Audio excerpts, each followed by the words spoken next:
Assalamualaikum warahmatullahi wabarakatuh. Perkenalkan, nama saya Rahmati. Saya merupakan mahasiswi program studi pendidikan luar sekolah. Di sini saya akan memenuhi tugas mata kuliah Difusi Inovasi. Nah, mata kuliah Difusi Inovasi ini diampu oleh dua dosen. Yang pertama itu Ibu Azizah Hussein, MPD, dan Ibu Mega Nurizalia, SPD, MPD. Di sini saya ditugaskan untuk mewawancarai inovator. Nah, inovator yang saya wawancari yaitu Mbak Renita Yulia Putri, di mana Mbak Renita Yulia Putri ini memiliki inovasi dalam bentuk inovasi limbah gedebok pisang menjadi salah satu produk yang bernilai ekonomi tinggi, yaitu gedebok chips. Gedebok chips ini merupakan usaha yang dilakukan oleh Mbak Renita saat ini, yang juga memberdayakan masyarakat sekitar. Manfaatnya yaitu usaha ini menjadi lapangan pekerjaan baru bagi masyarakat sekitar serta menambah pendapatan masyarakat yang ada di sana. Sebelum ke sesi wawancara, di sini saya akan membacakan sedikit profil dari Mbak Renita Yulia Putri ini.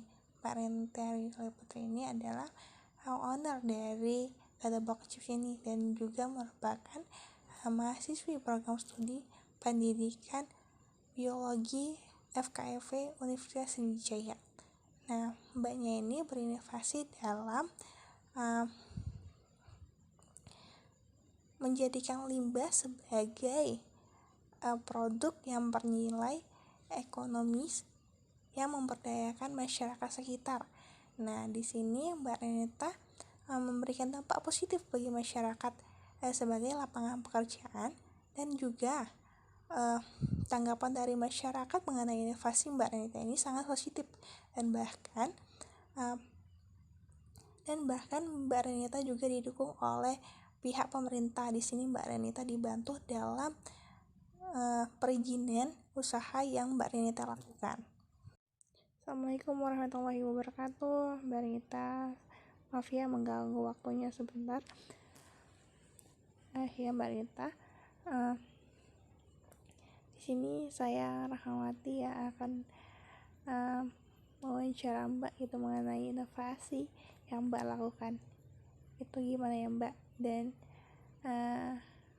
apa sih Mbak itu kok bisa gitu kan melakukan inovasi tersebut, idenya tuh dari mana ya, kalau boleh tahu dan boleh diceritakan. Waalaikumsalam warahmatullahi wabarakatuh. Alhamdulillah baik. Mbak Rahma sendiri apa kabar? Mbak, untuk ide dari pembuatan inovasi ini yaitu saya menonton dari video YouTube dari Pulau Jawa gitu.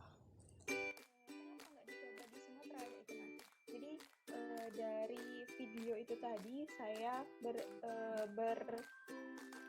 terinspirasi untuk membuat gedebok chips di wilayah Sumatera, khususnya Palembang. Nah, karena kebetulan juga Bapak punya kebun pisang, jadi alhamdulillah kalau bahannya tinggal ngambil sendiri kayak gitu di kebun, jadi nggak perlu nyari lagi kayak gitu sih Mbak. Lebih memanfaatkan limbah dari batang pisang itu sendiri.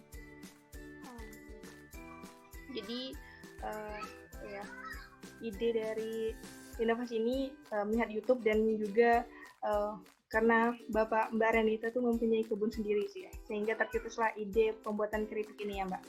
Nah, selanjutnya Mbak Renita, gimana sih proses dari pembuatan inovasi keripik pisang ini, dan berapa lama Mbak Renita membutuhkan waktu untuk membuat inovasi tersebut Mbak?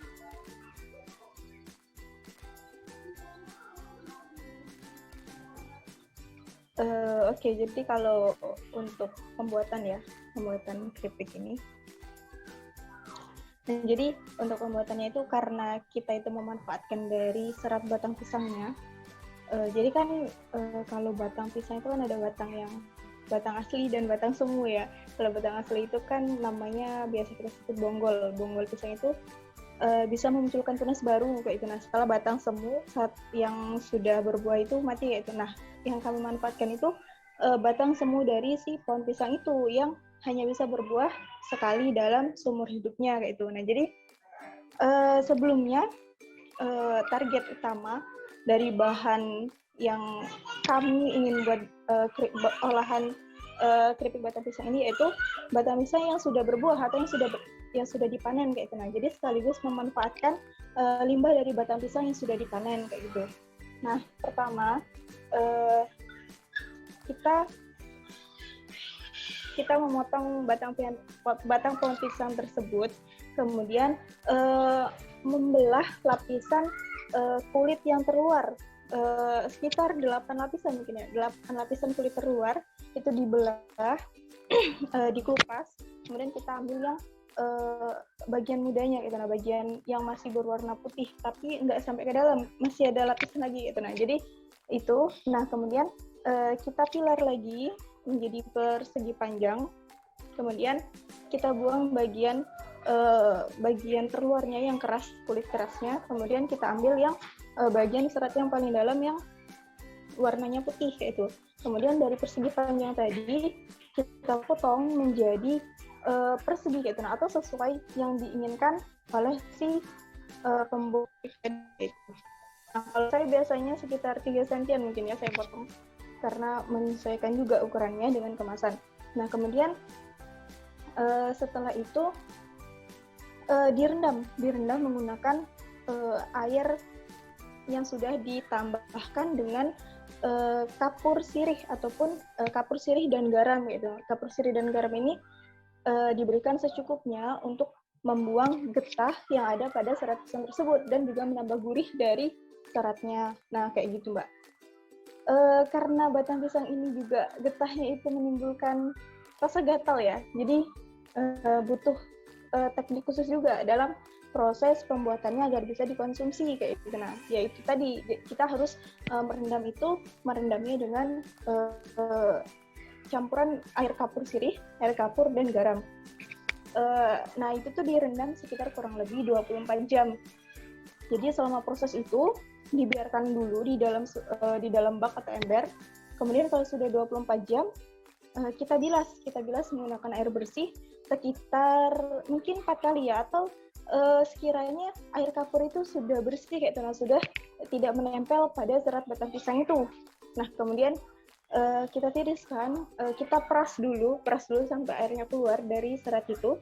Kemudian kita buat adonan pendukungnya kayak itu. Nah, campuran tepung, kalau saya biasanya dari campuran sagu, terigu, dan tepung beras, dosisnya tersendiri, kemudian dikasih penyedap rasa ataupun segala macam kayak gitu. Nah, kemudian kita gabung, kita campurin ke dalam adonan tadi, kemudian kita ayak supaya tepungnya itu tidak menempel dan tidak mengotori minyak saat digoreng kayak itu. Nah, kemudian kita goreng seperti biasa, goreng dengan minyak yang cukup, jangan sampai terlalu sedikit, dan juga kalau bisa minyaknya sudah panas kayak itu, dipastikan sudah panas, karena supaya renyah diperlukan tingkat panas. Nah, kemudian setelah itu bisa langsung dikemas kayak gitu sih, Mbak. Berarti dalam proses itu harus dipotong dulu, terus tuh diambil batang yang muda, sudah diambil batang yang muda tuh dibersihkan dulu gitu kan menggunakan air kapur dan garam.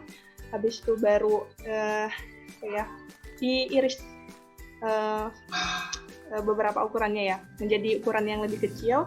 Habis itu baru digoreng dan diberi penyedap rasa gitu kan, baru dikemas gitu kan menjadi produk gitu. Nah, terus Mbak Renita, apakah usaha ini berdiri sendiri, Mbak, atau Mbak sendiri bekerja sama gitu kan dengan pihak lain?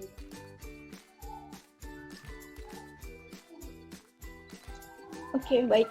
Jadi kalau terkait usaha ini, karena usaha ini juga baru merintis ya, saya sendiri juga baru merintis, jadi masih berdiri sendiri dari modalnya dan dari segala macam itu masih dari saya pribadi, karena juga kami masih mengurus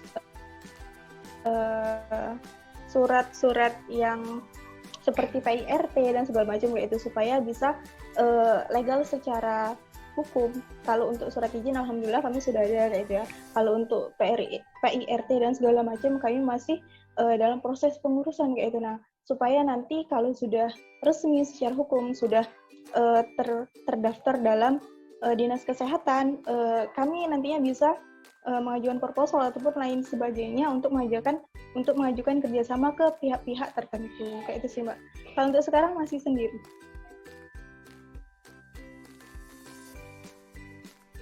Oke, baiklah Pak. Berarti usahanya melidik sendiri, berdiri sendiri, dan Mbak Renita sendiri gitu yang mengelolanya. Terus Mbak Renita, gimana sih Mbak gitu kan?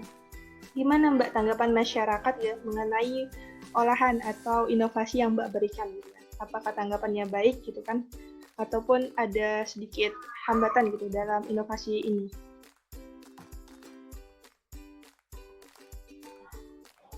Oke, baik. Kalau dari respon masyarakat sendiri, alhamdulillah sampai saat ini masyarakat menerima dengan baik ya, dengan sangat baik. Bahkan alhamdulillahnya waktu itu sempat Pak RT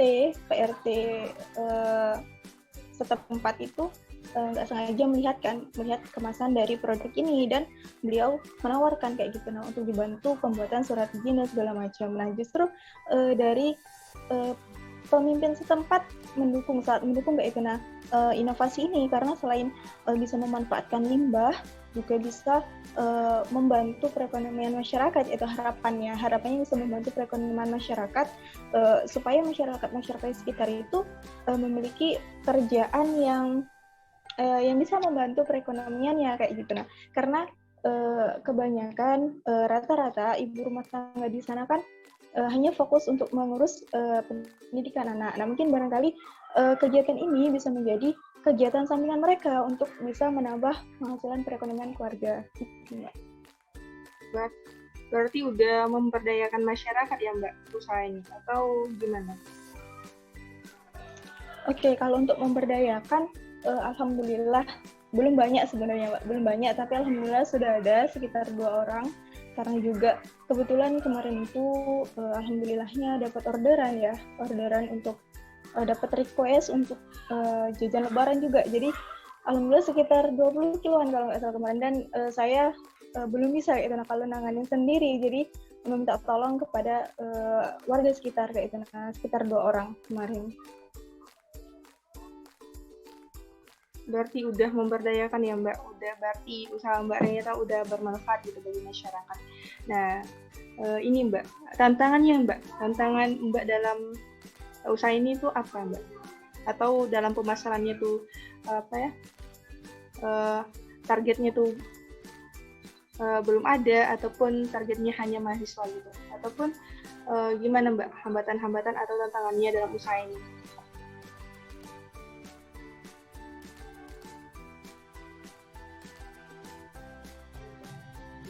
Halo Mbak Renita. Merilis. Halo, kedengeran? Tadi sempat terputus Mbak. Oh, Masya Allah. Sekarang sudah kedengeran? Sudah Mbak. Oke, bismillah ya.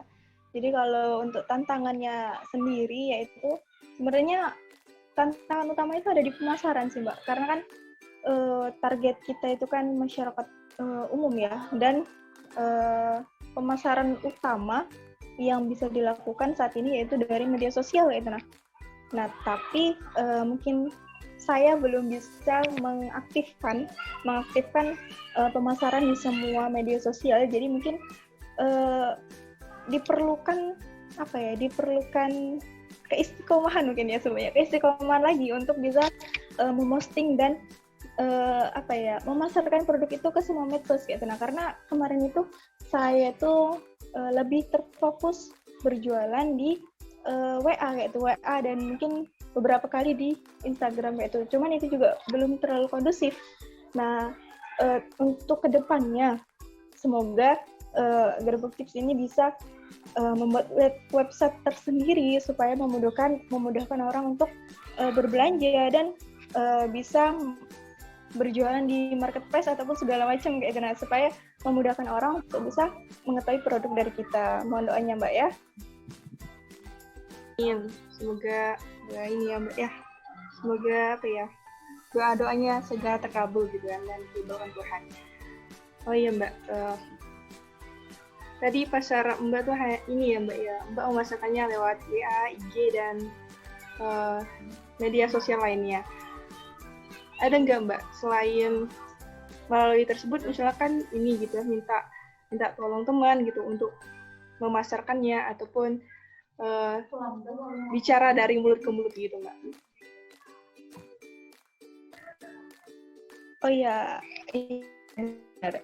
Kemarin itu salah satu faktor utama juga ya, termasuk faktor utama yaitu dari mulut ke mulut kayak gitu. Nah, karena ketika satu orang sudah nyicip kemudian menyampaikan ke teman-teman selanjutnya, itu informasinya akan lebih cepat menyebar kayak itu, dan juga sangat terbantu dari informasi dari mulut ke mulut tadi. Alhamdulillahnya kayak itu. Nah, teman-teman juga mendukung, jadi teman-teman juga bantu memasarkan kayak itu, nah, dari mulut ataupun dari sosial media mereka kayak gitu.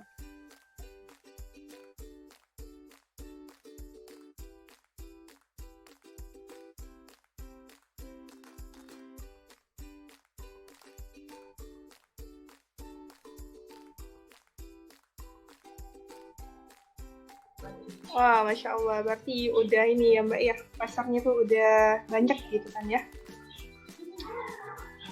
Iya Mbak, mungkin ini ya, sebagai penutup gitu kan, sebagai penutup wawancara ini, bolehkah Mbak Renita ini memberikan statement gitu kan? Apa nih statement? Ya. Oke, closing statement ya. Apa ya? Mungkin Bismillah ya. Jadi dalam memulai usaha itu kita perlu memikirkan konsep-konsep yang matang. Namun jangan sampai pikiran kita tuh terlalu memaksa kayak itu. Nah, memaksa pikiran kita itu untuk mematangkan dulu baru memulai kayak gitu. Nah, jangan sampai pikiran-pikiran yang istilahnya ya, mungkin pikiran yang belum siap itu akan menghambat kita untuk merealisasikan ide-ide yang sudah kita miliki kayak gitu. Namanya kayak terkendala untuk pemasaran ataupun segala macam. Nah, itu tuh perlu disingkirkan terlebih dahulu kayak gitu. Nah, jadi kalau saya itu prinsipnya berpikir sewajarnya, kemudian realisasikan kayak gitu. Nah, jangan menunggu jangan menunggu konsep itu matang secara sempurna baru merealisasikan, karena takutnya ketika kita menunggu itu akan ada datang pikiran-pikiran rasa takut dan segala macam, justru itu akan menghambat kita untuk merealisasikan ide itu. Nah, itu Mbak, mungkin dari saya jangan terlalu banyak berpikir, maksimalkan di usaha, maksimalkan di doa, kemudian selebihnya kita serahkan pada Allah yang Maha Kuasa, Mbak. Oh, berarti langsung action ya Mbak ya? Ya, mantap sekali. Masya Allah, luar biasa sekali ya penyampaian dari Mbak Renita, terus tuh kisah inspiratifnya gitu kan. Terima kasih ya Mbak Renita telah menyempatkan waktunya, telah berkenan untuk berbagi bersama saya gitu kan. Semoga usaha Mbaknya gitu kan tambah berkembang, terus target-targetnya Mbak tercapai gitu kan. Kemudian semoga aktivitas Mbak Renita juga diridhoi Allah dan lancar semuanya ya Mbak. Mungkin ini saja ya Mbak ya gitu. Wawancara kita pada sore hari ini. Semoga kita dapat berkesempatan lagi gitu untuk mengobrol lebih banyak gitu tentang bisnisnya Mbak ini gitu kan. Ini kita tutup ya Mbak ya. Oke, terima kasih kembali Mbak Rahma atas kesempatannya. Amin, amin. Semoga bisa dipertemukan lagi di kesempatan yang lebih baik. Tafadhol jika mau ditutup. Kita tutup dengan lapas alhamdulillah gitu. Alhamdulillahirrahmanirrahim. Semoga Alhamdulillahirrahmanirrahim. semoga bincang-bincang kita ini mendapatkan rahmat Allah dan menjadi inspiratif gitu bagi orang lain gitu. Terima kasih Mbak Renita gitu. Selamat sore dan selamat istirahat. Baik, selamat sore juga Mbak.